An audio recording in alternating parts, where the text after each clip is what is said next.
শ্রী রামকৃষ্ণকে যেরূপ দেখিয়াছি, স্বামী চেতনানন্দ, স্বামী ব্রহ্মানন্দ। স্বামী ব্রহ্মানন্দ 1863 থেকে 1922।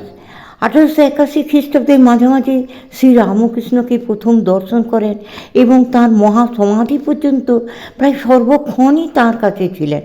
তিনি ঠাকুরের কাছে আসার পূর্বে ঠাকুর তাঁকে ভাবে দেখেছিলেন এবং তাঁকে চাক্ষুষ দেখা মাত্র চিনতে পেরেছিলেন যে ইনিই তাঁর মানসপুত্র। পরবর্তীকালে স্বামী ব্রহ্মানন্দ রামকৃষ্ণর সঙ্গে প্রথম অধ্যক্ষ হয়েছিলেন শ্রীরামকৃষ্ণের সান্নিধ্যে। অনেকেই ঠাকুরের নিকট গল্প করত যে তাদের নানা প্রকার আধ্যাত্মিক অবস্থাও ভাব হচ্ছে। এই কথা শুনে কোনো এক বালক স্বয়ং স্বামী ব্রহ্মানন্দ এই রূপ কিছু করে দিতে ঠাকুরকে বিশেষ করে অনুরোধ করে।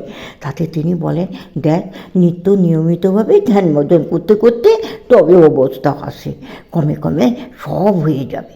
এই ঘটনার দু একদিন বাদে ঠাকুর একদিন সন্ধ্যার সময় ভবতারিণীর মন্দিরের দিকে যাচ্ছেন দেখে সেই বালকও তার পিছনে পিছনে গেল। ঠাকুর ভবতারিণীর মন্দিরে গিয়ে প্রবেশ করলেন। বালক মন্দিরের কাছে গিয়ে ভিতরে প্রবেশ করতে সাহস না পেয়ে সম্মুখে নাটমন্দিরে বসে ধ্যান করতে লাগলো।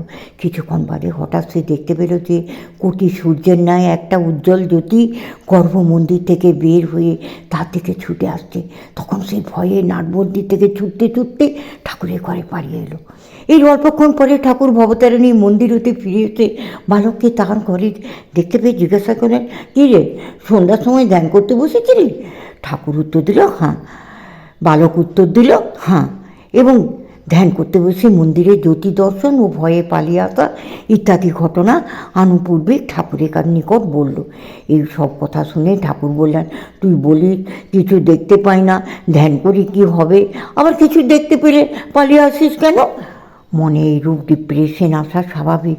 আমার দক্ষিণেশ্বরে একবার এই রূপ হয়েছিল। আমার বয়স তখন কম, আর ঠাকুরের বয়স তখন প্রায় 50। কাজেই মনের সব কথা তাকে বলতে লজ্জা হতো। একদিন কালীঘরে ধ্যান করছি, কিছুই হচ্ছে না। মনটা ভারী খারাপ হলো। ভাবলুম, এতদিন এখানে আছি, কিছুই তো হলো না, কী নিয়ে বা থাকা যায়? দুধ ছাই, ওকেও কিছু বলছি না, আর 2-3 দিন এরূপ থাকলে বাড়ি চলে যাব, সেখানে মন 5টা নিয়ে ব্যস্ত থাকবে। এসব ভেবে কালীঘর থেকে বেরিয়ে আসছে। ঠাকুর তখন বারান্দায় বেড়াচ্ছিলেন। আমায় দেখে ঘরে ঢুকলেন। আমাদের তখন নিয়ম ছিল কালীঘর থেকে গিয়ে তাকে প্রণাম করে জল টল খাওয়া। গিয়ে তাকে প্রণাম করলুম। তখন তিনি বললেন, দেখ, তুই যখন কালীঘর থেকে এলি তখন দেখলুম তোর মনটা যেন জালে ঢাকা রয়েছে। আমি ভাবলুম, তাই তো, তিনি যে সব জেনেছেন। আমি বললুম, আমার মন যে এরূপ খারাপ হয়েছে তা তো আপনি সব জেনেছেন। তিনি তখন আমার জিভে গিয়ে একটা লিখে দিলেন। অমনি আমি আগেকার সব কষ্ট ভুলে গিয়ে এক অপূর্ব আনন্দে বিভোর হয়ে গেলুম। তার কাছে যখন ছিল তখন সর্বটা একটা আনন্দে ভরপুর থাকতো। এই জন্যই তো সিদ্ধ এবং শক্তিশালী গুরুর দরকার। মন্ত্র নিবার ও দিবার পূর্বে গুরু শিষ্যের অনেক দিন পরস্পরকে পরীক্ষা করা দরকার, নচেত পরে ঠকতে হয়। এ তো 2-1 দিনের সম্পর্ক নয়। ঠাকুরের কাছে কী আনন্দেই ছিল। এখন ধ্যান ধারণা করে জানা হয়, তখন তা আপনিই হতো।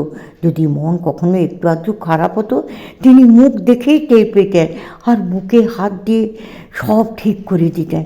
তার কাছে কত আবদারই না করতো। একদিন তেল মাখাতে মাখাতে কি একটু বলেছিলেন, অমনি রেগে শিশি ফেলে দিয়ে হন হন করে চললুম। কিন্তু যদু মল্লিকের বাগানের কাছে গিয়ে আর যেতে পারলুম না, বসে পড়লুম। এদিকে ঠাকুর রামলাল দাদাকে পাঠিয়েছেন আমাকে ডাকতে। ফিরে আসতে বললেন, দেখলি, যেতে পারলি, গণ্ডি দিয়ে রেখেছিল। একদিন একটা অন্যায় কাজ করে ফেলেছি, তার জন্য অনুতাপও হচ্ছে। কী করি, তার কাছে বলতে গেলুম। যেতেই বললেন, গাড়ু নিয়ে চল। ফিরবার সময় নিজেই বলছেন, তুই কাল অমুক অন্যায় কাজ করেছিস, অমন আর করিস নে। আমি তো শুনেই অবাক, ভাবলাম কী করে জানলেন। আর একদিন কলকাতা থেকে ফিরে এসে বলছেন, কী রে, তোর দিকে যেন তাকাতে পারছি নে, কিছু কুকাজ করেছিস? আমরা তখন জানতুম চুরি ডাকাতি পরস্ত্রী হরণ করলেই কুকাজ হয়। বলুন না। তিনি তখন বললেন, তুই কি কোনো মিথ্যে কথা বলেছিস? তখন মনে পড়ল কাল হাসি ঠাট্টা করতে করতে গল্প ছেলে একটা মিছে কথা বলেছিল, বাইরে কিছুই নেই, সব ভিতরে। বাইরের গান কিছুই নয়, ভিতরে এমন মধুর গান শুনতে পাওয়া যায় যে সব জুড়িয়ে যায়। ঠাকুর পঞ্চবটিতে ধ্যান করতে করতে বীণার ধ্বনি শুনতে পেতেন। একদিন দুপুরবেলা আমি যখন পঞ্চবটিতে ধ্যান করছি, পরমহংসদেব তখন শব্দ ব্রহ্ম সম্বন্ধে বিচার করছিলেন। সেই সব বিচার শুনতে শুনতে গাছের পক্ষীগুলি পর্যন্ত বেদে যে সব গান রয়েছে সেসব গান করছে শুনলুম। ঠাকুরের নানা প্রকার ভাবাবস্থা। সাধু সঙ্গ বিশেষ দরকার। তাদের দেখলে, তাদের কথা শুনলে মনে ধর্মভাব ও সদ্ভাব জেগে ওঠে ও সংশয় দূর হয়ে যায়। তাদের পবিত্র জীবন, ভাবময় জীবন দেখে মনে হয় যতটা ইমপ্রেস হয় শত বই পড়লেও তা হয় না। অধর সেন প্রায় একজন স্কুল সাব ইন্সপেক্টরকে সঙ্গে নিয়ে ঠাকুরের কাছে আসতেন। সেই সঙ্গীটি প্রায়ই ভাবত। একদিন ঠাকুরের নিকট আসার একটু পরে ঠাকুর সমাধিস্থ হন। তার মুখে এমন হাসি যেন আনন্দ আর ধরে না। তখন অধরবাবু সেই সঙ্গীটিকে বলেছিলেন, তোমাদের ভাব দেখে ভাবের উপর আমার একটা ঘৃণা হয়েছিল, কেননা তোমাদের ভাব দেখে বোধ হয় যেন ভিতরে কত যন্ত্রণা। ভগবানের নামে কি যন্ত্রণা থাকে? এর ভিতরে আনন্দ দেখে আমার চোখ ফুটল। এর ভাবও তোমাদের মতো দেখলে এখানে আর আসা হতো না। ঠাকুরের কাছে না এলে, তাঁর এই ভাব না দেখলে অধরবাবুর মনের সংশয় কখনো যেত না। এই হলো সাধু সঙ্গের ফল। ঠাকুর রাত্রে 1-8 ঘন্টার বেশি প্রায় ঘুমোতেন না। কখনো সমাধিতে, কখনো সংকীর্তনে, আবার কখনো বা হরিনাম করতে করতে রাত কাটিয়ে দিতেন। কখনো দেখেছি 1 ঘন্টা 1.5 ঘন্টা কাল সমাধিস্থ হয়ে রয়েছেন। সে অবস্থায় কথা বলার চেষ্টা করেও কথা বলতে পারতেন না। সমাধি থেকে নেমে আসার পর বলতেন, দেখ, ও অবস্থায় মনে করি তোদের অনেক কথা বলবো, কিন্তু তখন যেন আমার কথার ঘর বন্ধ হয়ে যায়। সমাধির পর বিড়বিড় করে কী বলতেন, মনে হতো যেন কারোর সঙ্গে কথা বলছেন। শুনেছি পূর্বে প্রায় সমাধি অবস্থায় থাকতেন। বিভিন্ন সময় তিনি বিভিন্ন প্রকার সমাধিতে মগ্ন হতেন। কোনো সময় তাঁর সমস্ত শরীর কাঠের মতো শক্ত হয়ে যেত। এই অবস্থা থেকে নেমে এলে তাঁর সাধারণ ভাব অতি সহজেই আসত। আবার যখন তিনি গভীর সমাধিতে ডুবে যেতেন, তখন সমাধি থেকে নেমে আসবার পরে জলে ডোবা মানুষ যেমন হাঁপিয়ে ওঠে, সেই রূপ হাঁপিয়ে জোরে একটা নিঃশ্বাস নিতেন। তারপর ক্রমশ তাঁর বাহ্যজ্ঞান আসত। ভাব সংবরণের পরও কিছুক্ষণ যেন মাতালের মতো কথাবার্তা বলতেন। সব বোঝা যেত না। ওই সময় কখনো ছোট ছোট সংকল্প করতেন, শুক্তো খাবো, তামাক খাবো ইত্যাদি। আবার কখনো মুখের উপর দিয়ে হাতটা উপর থেকে নিচের দিকে টানতেন। মহারাজ নিজেই প্রশ্ন উত্থাপন করে বললেন, বাহ্যিক সহায়তা বিশেষ কিছু না পেলেও ঠাকুরের দ্রুত আধ্যাত্মিক উন্নতির কারণ তোমরা কি মনে করো? একটু জন্মগত সংস্কার ছাড়া আর বিশেষ কিছুই দেখা যায় না। একজন সাধু তাকে রামলালা নামে একটি ধাতু মূর্তি দেন। তিনি সেই মূর্তিকে যখন গঙ্গায় স্নান করাতে নিয়ে যেতেন, তখন সেই মূর্তি গঙ্গায় সাঁতার কাটত। একথা তিনি নিজে বলেছেন। এই অবস্থায় তোমরা জড় আর চৈতন্যের বিভাগ কী করে করবে? তিনি বলেছিলেন, প্রথম তাঁর সাধু হবার বিশেষ কোনো ইচ্ছা ছিল না, কিন্তু এমন একটা ঝড় বয়ে গেল যাতে তার সব উলটপালট হয়ে গেল। কাশীপুরের বাগানের লীলা সংবরণে কিছু আগে ঠাকুর অনন্তের কি সব আইডিয়া দিতেন। একদিন আমি, গিরিশবাবু, স্বামীজি, শশী ও নিরঞ্জন আছি। আমরা তখন ছেলে মানুষ। গিরিশবাবু আমাদের মধ্যে প্রবীণ আর অত মেধাবী তো।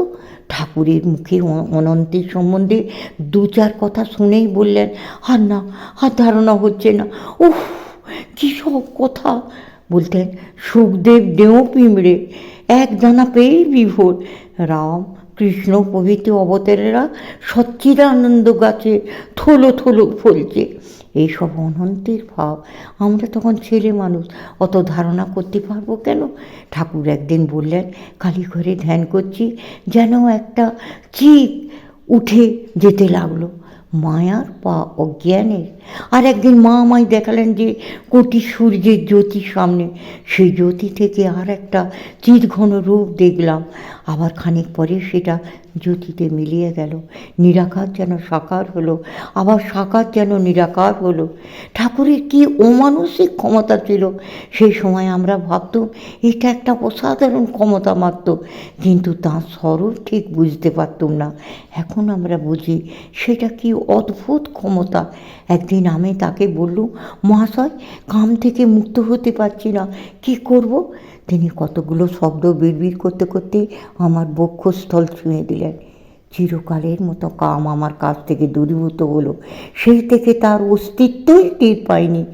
দেখো কি আশ্চর্য ব্যাপার! অনামাদি বিভূতি আমার নজরে কখনো পড়েনি, কিন্তু লোকচরিত্র তিনি খুব বুঝতে পারতেন। আরও এই রকমের অনেক অদ্ভুত ব্যাপার আমি নিজে দেখেছি ক্রমশ।